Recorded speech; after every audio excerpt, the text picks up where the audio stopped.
இவர் கள்ள உறவு வைத்திருக்கிறார் மோடி யாரோடு? இலங்கை கூட்டத்தோடு. பல பேர் காணாம போயிருக்காங்க. அதையெல்லாம் ஏன் சொல்றோம்? நான் வெளியே போறவங்களை பத்தி ஒன்றும் சொல்றது. கூட்டணி வச்சப்ப கூட சமரசம். கூட்டணி வச்சிருக்கும் போதே அந்த கூட்டணி கட்சி அட்டாக் பண்ணு. அமைச்சர் பதவியை 2 தடவை கொடுத்தப்போ நான் வேண்டாம் என்றவர். வெளியேற்ற வேண்டும் என்று மத்திய அரசு சொன்னாலும் இங்க இருக்கக்கூடிய திமுக மாநில அரசு தொடர்ச்சியா மத்திய அரசுக்கு எதிராக தான் செயல்படுறாங்க. இதுல ஒரு கடுமையான எதிர்வினைகளை முதலமைச்சர் சந்திப்பார் அப்படின்னு நடந்த பாஜக ஆர்ப்பாட்டத்தில் தமிழ் எதிர்வினையை பாஜக சந்திக்கும். இங்கே உள்ள 18 கோடி முஸ்லிம்களும் இந்த மண்ணின் மக்கள். அவர்கள் பாகிஸ்தான் பிரிந்தபோது நாங்கள் போக மாட்டோம் என்றவர்கள். காயிதே மில்லத்தவர்களுக்கு பாகிஸ்தான் முஸ்லீம் லீக், நம்முடைய முஸ்லீம் லீக் பணத்தில் 18 கோடி மிச்சம் இருக்கிறது, அது உங்கள் பங்குக்கு இந்தியா பங்குக்கு வாங்குங்கள் என்று சொன்னபோது கண்ணியத்துக்குரிய காயிதே மில்லத் இஸ்மாயில் சாஹிப், ஒரு பைசா எங்களுக்கு வேண்டாம், நீங்களே வைத்துக் கொள்ளுங்கள் என்று சொன்ன நாட்டுப்பற்று மிக்கவர். சீன யுத்தத்தின் போது தன் மகனை யுத்தகலத்துக்கு அனுப்புகிறேன் என்று பண்டித ஜவஹர்லால் நேருவுக்கு கடிதம் எழுதியவர். பாகிஸ்தானுக்கும் இந்தியாவுக்கும் யுத்தம் மூண்டபோது மீண்டும் அவர் மகனை போருக்கு அனுப்பவே தயாராக இருந்தார். எத்தனை இஸ்லாமிய இளைஞர்கள் இந்திய இராணுவத்திலே அந்த போரில் இறந்திருக்கிறார்கள். எத்தனை இஸ்லாமிய இளைஞர்கள் மேஜராக, இராணுவத்திலே மேஜராக, கர்னலாக, சுபேதாராக இருந்து போர்க்களம் சென்று மடிந்திருக்கிறார்கள். அவர்களும் நம் வீட்டு பிள்ளைகள், நம் சகோதரர்கள். இந்த கருத்திலே மறுமலர்ச்சி திமுக உறுதியாக இருக்கிறது.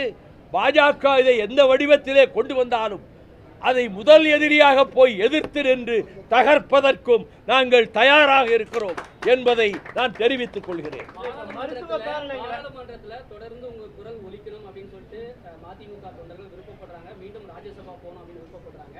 திமுக கிட்ட இருந்து சாதகமான பதில் வந்திருக்கா? இந்த 32வது ஆண்டு விழாவில் தொண்டர்களுக்கு இது சம்பந்தமா நீங்க சொல்லக்கூடிய மெசேஜ்? தொண்டர் கொஞ்சம் கையை தட்டுறது நிப்பாட்டு.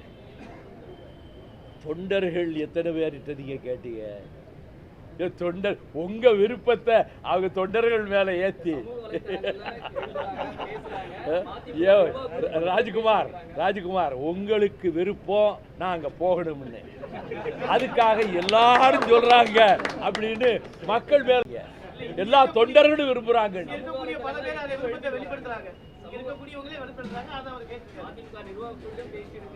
சமூக வலைதளம் எழுதிட்டு தான் வராங்க. அடுத்த மாசம் மீண்டும் போனோம் அப்படின்னு அமைச்சர் பதவியை 2 தடவை கொடுத்தப்போ நான் வேண்டாம் என்றவர்.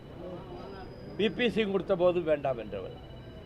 ஜெயிலில் விட்டு வந்த உடனே நான் ஜெயிச்சு நின்றிருந்தா விருதுநகர் தொகுதியில் ஒரு 5 லட்சம் ஓட்டு வித்தியாசத்தில் ஜெயிச்சிருப்பேன். அப்போ கூட நாமே நிற்கணும். இந்த சிப்பிப்பாறை ரவிச்சந்திரனை நிறுத்தினவன். எனக்கு லட்சியங்களும் கொள்கைகளும் தான் உயிர். என்னுடைய 61 ஆண்டுகால அரசியல் பயணம், 30 ஆண்டுகள் திமுகவுக்கு பாடுபட்டேன். வெளியேற்றப்பட்ட பிறகு 32 வருடம், அந்த செப்டம்பரை அக்டோபரை சேர்த்தா 32 வருடம் மறுமலர்ச்சி திமுகவுக்கு பாடுபட்டிருக்கிறேன். 62 ஆண்டுகள் என்னுடைய பொது வாழ்க்கைக்கு 62 ஆண்டுகள், 27 முறை சிறைவாசம், 7000 கிலோமீட்டர் நடைபயணம். நான் கலந்து கொள்ளாத போராட்டம் எதுவும் கிடையாது. ஆகவே தமிழுக்காக, தமிழ் மொழிக்காக, தமிழ் அன்னையை பாதுகாப்பதற்காக, தமிழ்நாட்டின் உரிமைகளை, நதிநீர் உரிமைகளை காப்பதற்காக இப்பொழுது போராடியதைப் போலவே தொடர்ந்து போராடி கொண்டிருப்போம். ஒரு வருட காலம் என் உடல் நலம் மிகவும் பாதிக்கப்பட்டதால் நான் வீட்டை விட்டே வெளியே வராமல் வைத்தியம் செய்து கொண்டிருந்தேன். இன்னும் கூட முழுமையாக குணம் இல்லை என்றாலும் நான் கடமையை செய்ய வேண்டும் என்று இப்பொழுது திராவிட முன்னேற்ற கழகம் காஞ்சிபுரத்திலே நடத்திய அந்த மாநாட்டு கூட்டத்திலும் பேசினேன். அதை போலவே இப்பொழுது இந்திய எதிர்ப்பை பற்றி பேசிவிட்டு வந்தேன். அதை போலவே இப்பொழுது வெள்ளையன் வணிகர் சங்க பேரவையின் தலைவர் அவர்கள் நடத்துகின்ற கூட்டத்திலே போய் முந்தா நாள் பேசிவிட்டு வந்தேன். தொல் திருமா அவர்கள் நடத்திய விழுப்புரம் பொன்விழாவிலே 1 மணி நேரம் பேசினேன். விடுதலை சிறுத்தைகள் சீறி எழுந்தார்கள் என் பேச்சை கேட்டபோது.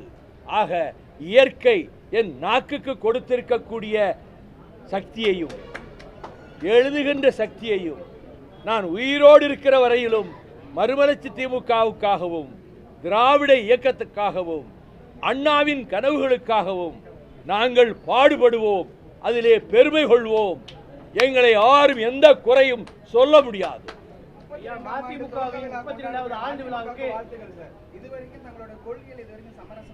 ஒரு திலை சமரசம் எடுத்துக்கல.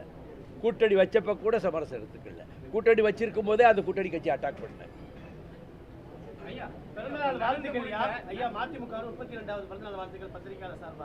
மகிழ்ச்சி. இப்போ உங்க கட்சியில இருந்து வெளியே போன மு கண்ணப்பனோ செஞ்சி ராமச்சந்திரனோ பல பேர் கவுன்சிலர் ஆயிருக்காங்க, எம்எல்ஏ ஆயிருக்காங்க. இங்க இருந்து வெளியே போய் பல பேர் காணாம போயிருக்காங்க. பல பேர் காணாம போயிருக்காங்க. அதையெல்லாம் ஏன் சொல்றோம்? நான் வெளியே போறவங்களை பத்தி ஒன்றும் சொல்றது இல்லை. அவங்க அப்படி நினைச்சா கட்சி நடத்த முடியாது. இருந்த மட்டுக்கு இருந்தாங்க. திரும்ப எம்எல்ஏ மந்திரி ஆக முடியாது, அங்கே போனால் ஆகலான்னு நினைச்சவங்க விலகி போனாங்க. அதனால் நீரடித்து நீர் விலகாது என்பதைப் போல கடல் நீரிலே ஒரு கை அள்ளிக்கொண்டு கடலையே வற்றி போய்விட்டது என்று சொல்வதைப் போலத்தான் இருக்கிறது. மதிமுக தொண்டன் ஊருக்கு ஊர் இருக்கிறான், ஊருக்கு ஊர் கொடியேற்றுகிறான். நாங்கள் அழைக்கிற அழைப்புக்கெல்லாம் அவன் போராட்டத்திலே வந்து கலந்து கொள்கிறான். வறுமையின் பிடியில், ஏழ்மையின் பிடியில், பொருளாதார வசதி இல்லாத சூழலில் தான் என் தம்பிமார்களும் அண்ணன்மார்களும் இருக்கிறார்கள். ஆனால் அதை பற்றி கவலைப்படாமல் தொடர்ந்து என்னோடு அணிவகுத்து வருகிறார்கள். நடந்து முடிந்த நீட் தேர்வுல வந்துட்டு தாடியெல்லாம் கட்டி போட்டுட்டு பட்டன்லாம் கட்டிட்டு ரொம்ப ஒரு மாதிரியா பண்ணாங்க. அதை பத்தி உங்களுடைய ஒரு மாதிரியா பண்ணல, காட்டு பிராண்டித்தனமா பண்ணாங்க. அதான் என்னுடைய பதில். இந்தியா பாகிஸ்தான் போர் வரும்னு சொல்லிக்கிற நேரத்துல இலங்கையை சேர்ந்த இலங்கை கடற்படை வந்து தமிழக மீனவர்கள் 22 பேர் படுகாயமாகி இவர் கள்ள உறவு வைத்திருக்கிறார் மோடி. யாரோடு?